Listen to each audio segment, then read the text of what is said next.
Well, hello everybody. We're going to have a talk tonight.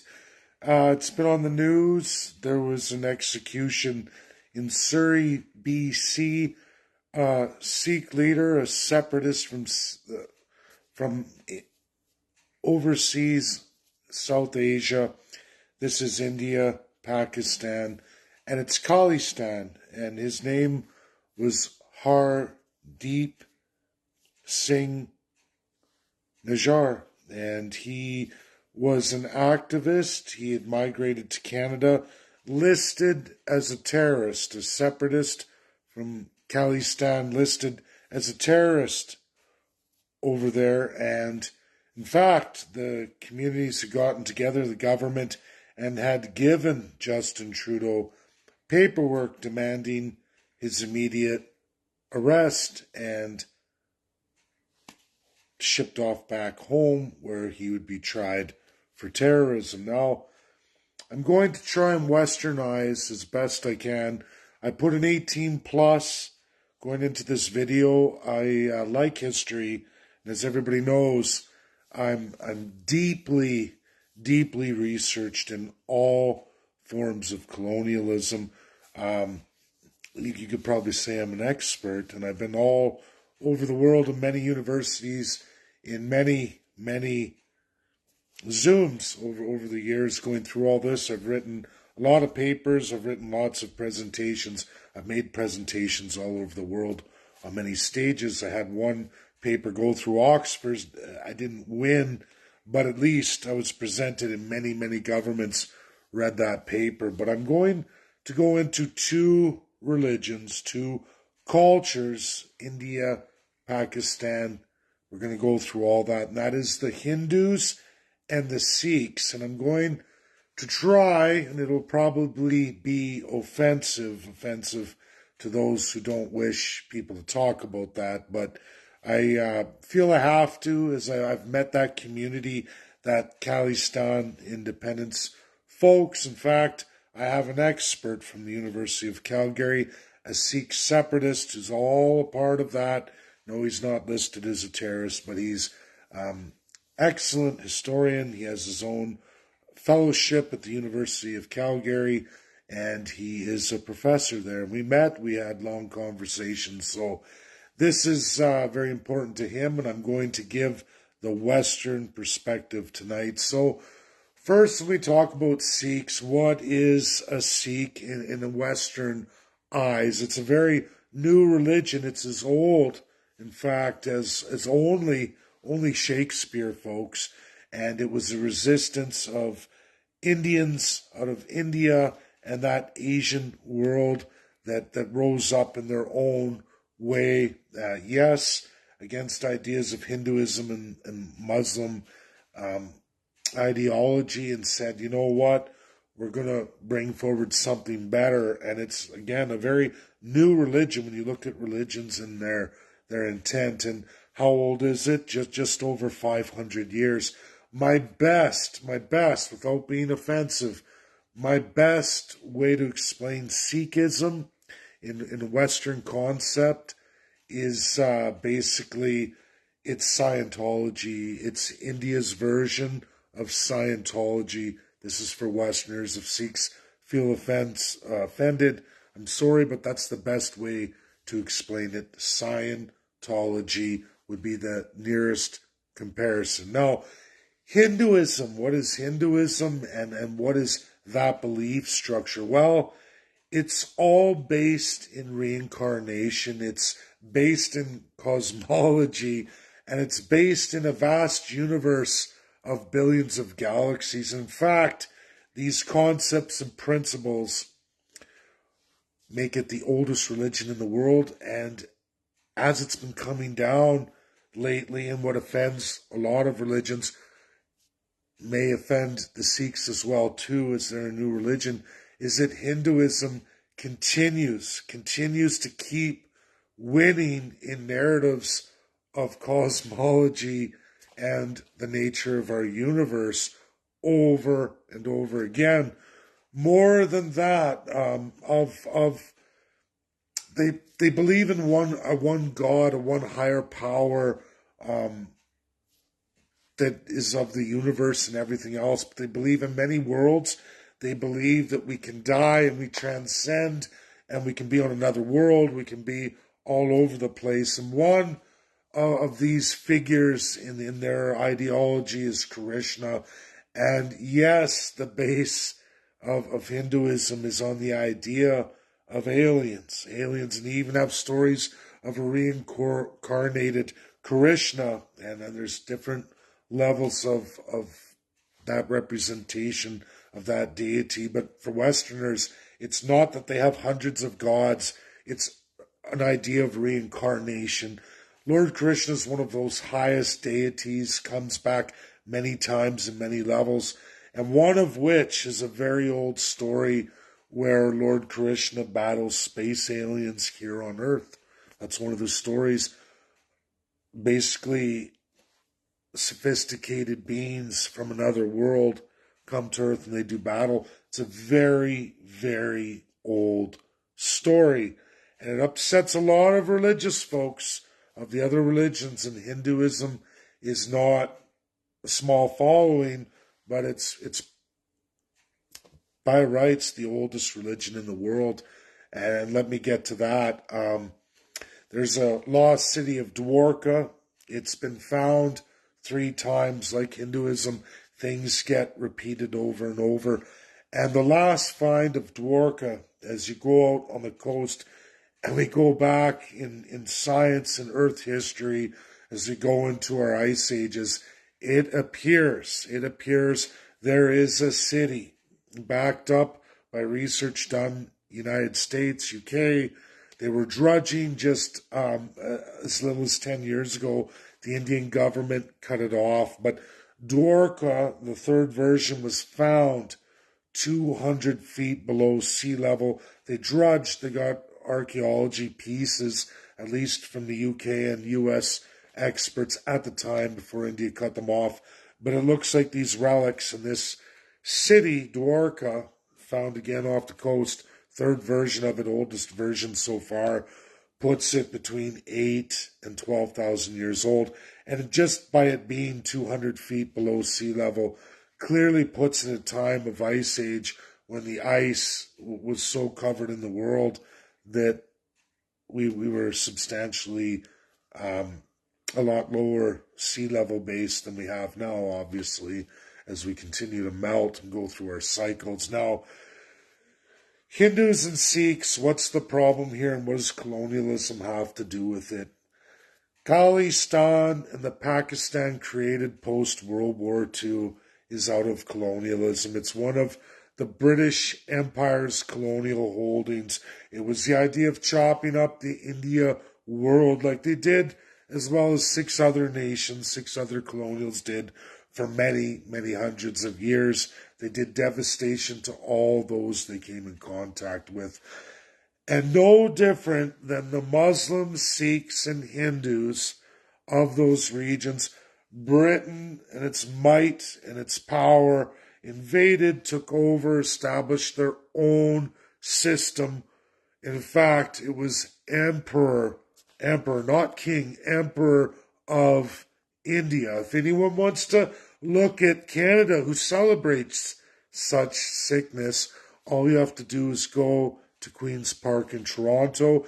You will find a man on a horse, the biggest central statue of Queen's Park. And there's Edward VII, celebrated as Emperor of India. The grossest perverted celebration of colonialism. Why do I get into this? Because it was the British Empire that has caused all of the problems today from India and 1948 onward, and the release of India back to its independence. However, hundreds of years of oppression of Sikhs, Hindus, and Muslims. Sikhs forced out into the newly created Pakistan.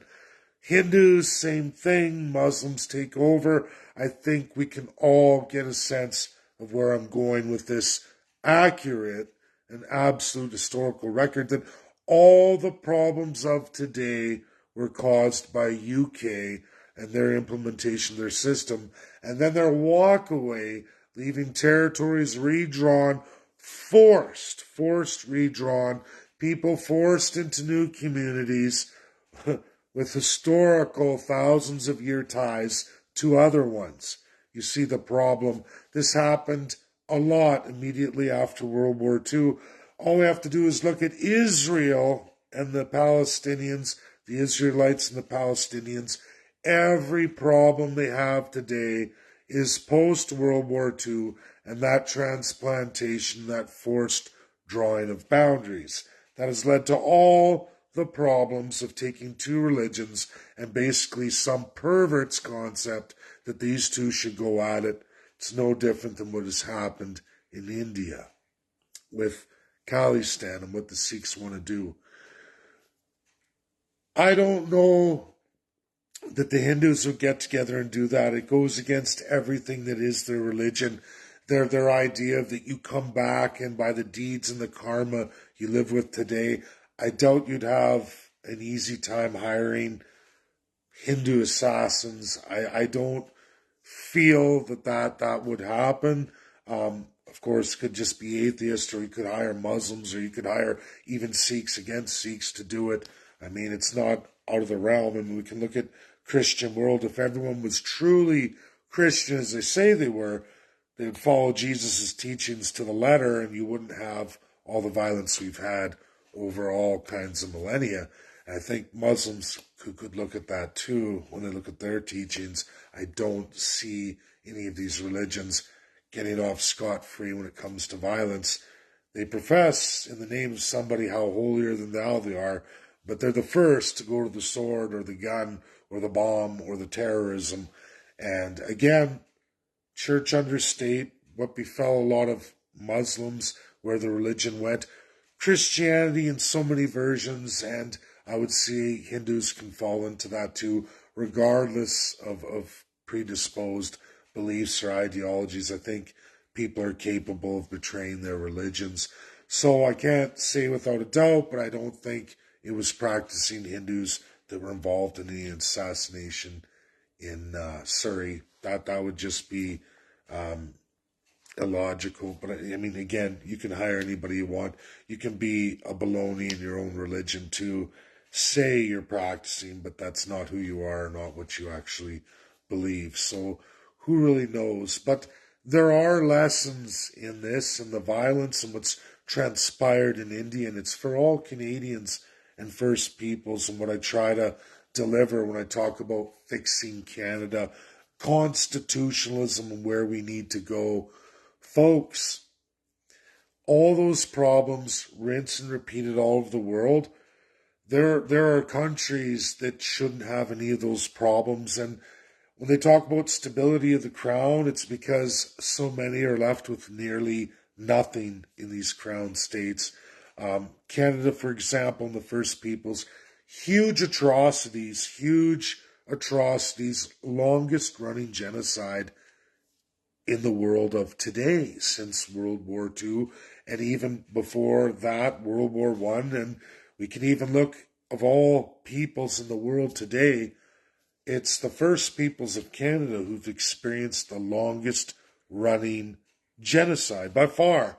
You can't find anybody else who's been put to that abuse in the last 150 years in absolute genocidal concept by a government anywhere else in the world besides Australia, New Zealand. South Africa would have been there too, and that would have continued had the world not stepped in and dismembered them.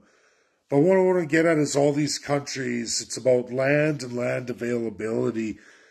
Canada, Australia, New Zealand, and Canada being the first one, the worst one, a tremendous amount of land does not sit in the hands of any peoples, none whatsoever, except for the wealthy first class defined as crown. Crown sworn, crown appointed, crown elected.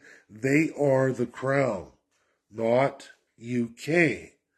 UK plays up to that. They use their tremendous power as a P5 veto-wielding country, as they did for South Africa and all kinds of other perverted countries that are no longer that way today. UK has had to let them go, but not Canada, not Australia, not New Zealand. And nobody has attempted to change that.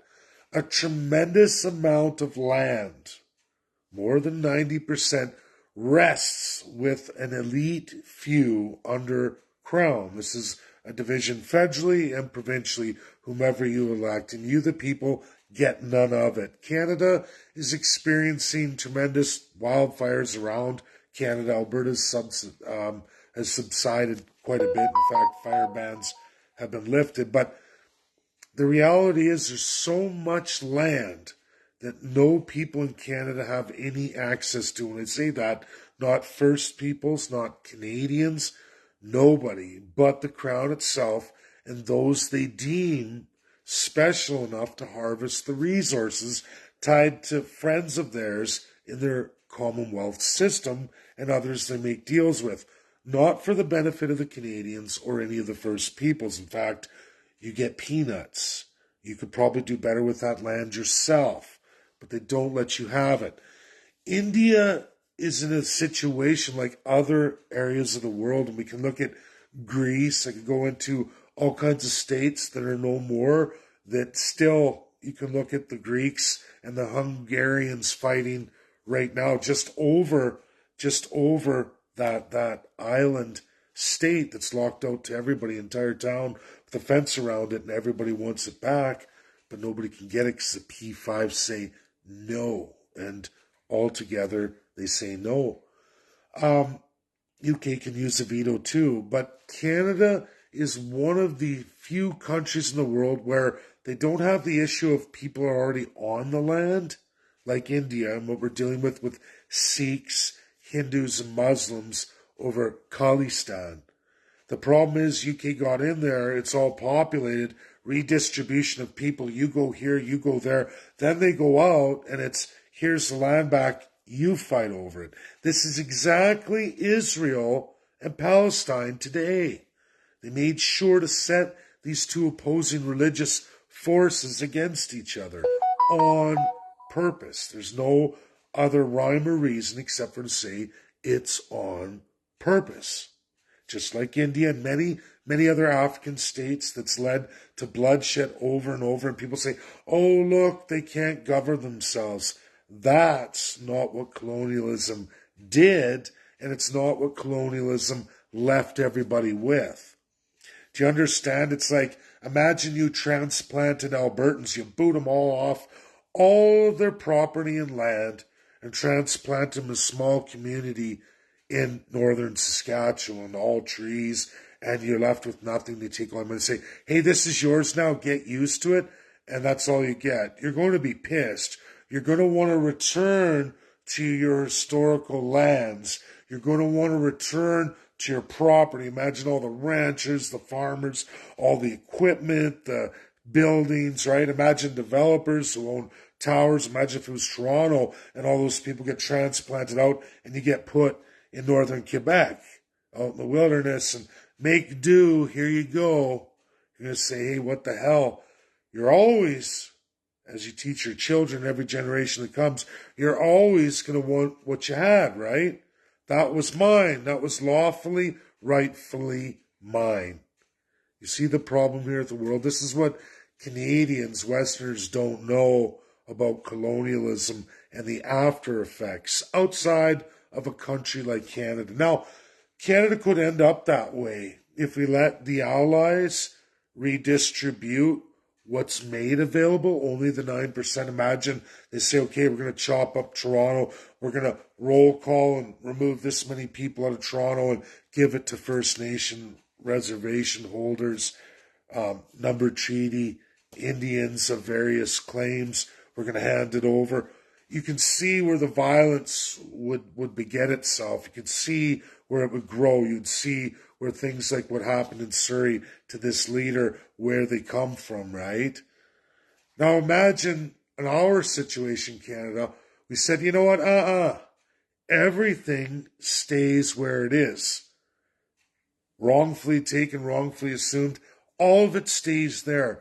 But We take that 90% of the federal and provincial crown lands, we remove it from the politicians, and we divide it out evenly to all the First Peoples and all Canadians. It's a tremendous amount of land for everybody. 1,000 acres for every first person, 35 acres for every man, woman, child.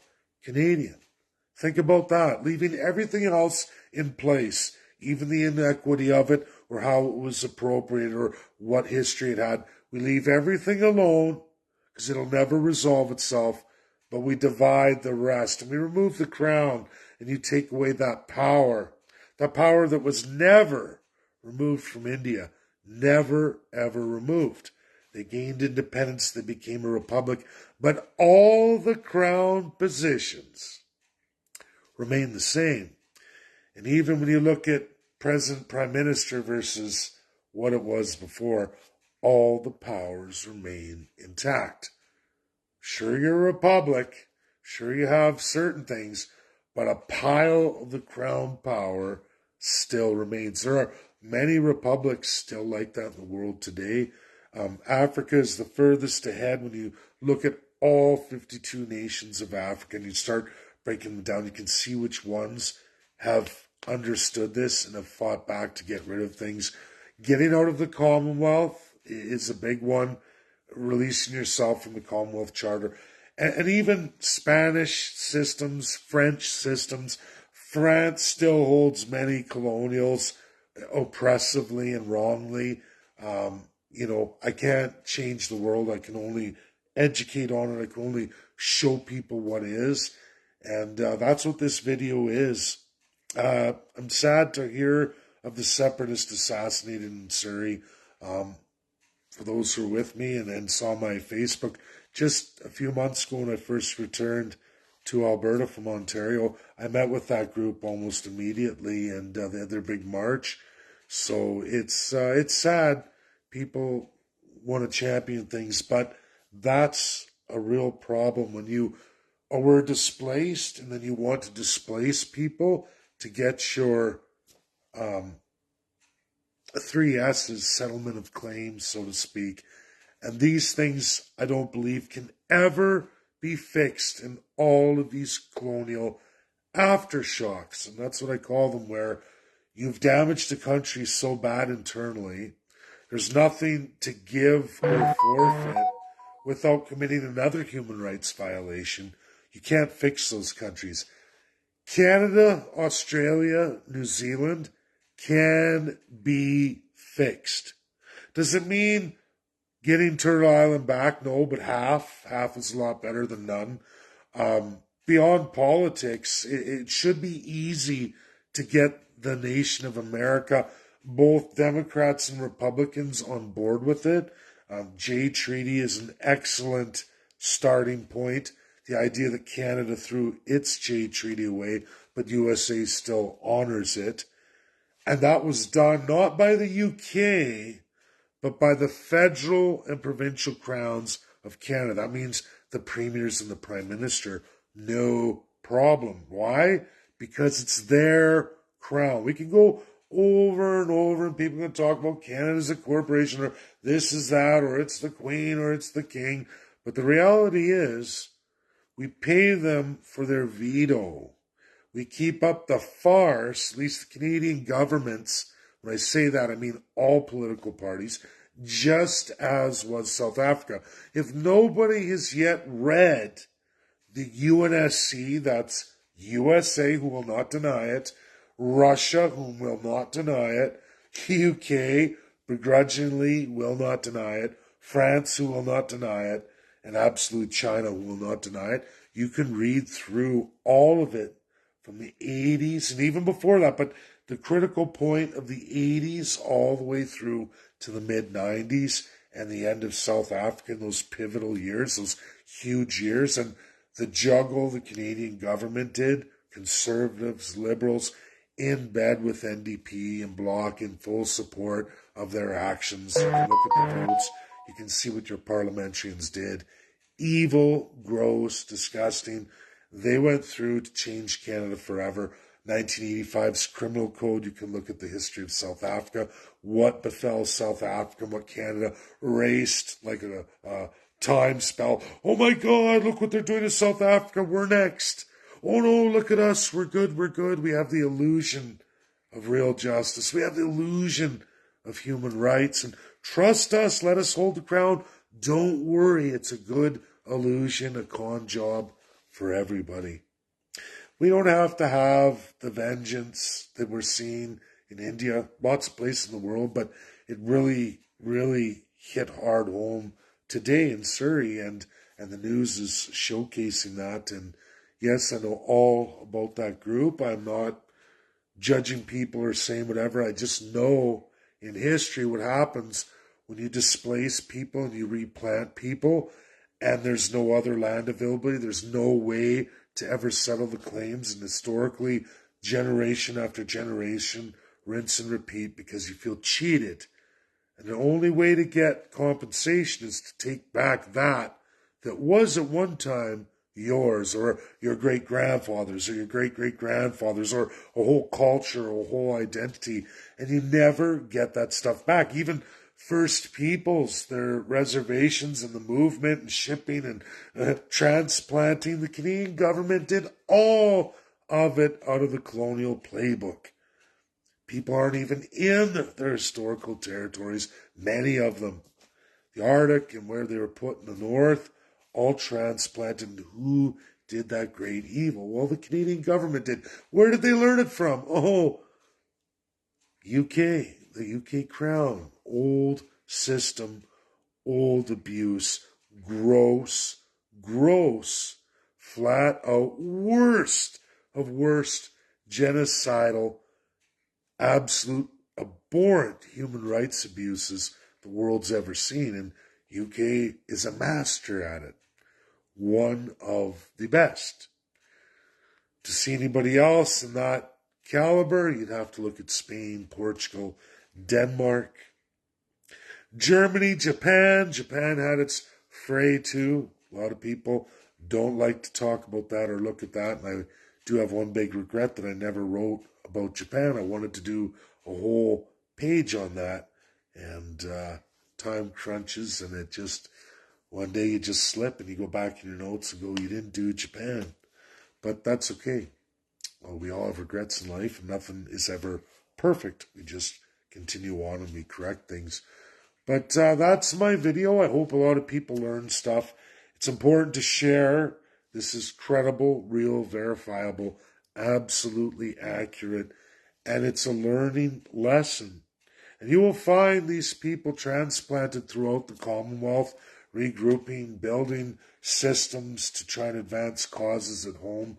Causes that are poisoned by the Crown in colonialism. Not by accident, absolutely on purpose. Evil of the evil's evil magnitude. Every religion has a name for it. I take from Christianity and the historical devil, as Western Christians understand it. That's what we're dealing with. The oldest running devil of society, and it is the Crown. It poisons, infects, and destroys humanity. It's a disease's stain that at least two nations in the world at a relatively recent period understood and were able to get away from, at least temporarily. But like all diseased things, you could call it Lord of the Rings, you could call it Star Wars and the Force, the dark side. We could go on and on with all kinds of analogies. But that's what the Crown does in that system.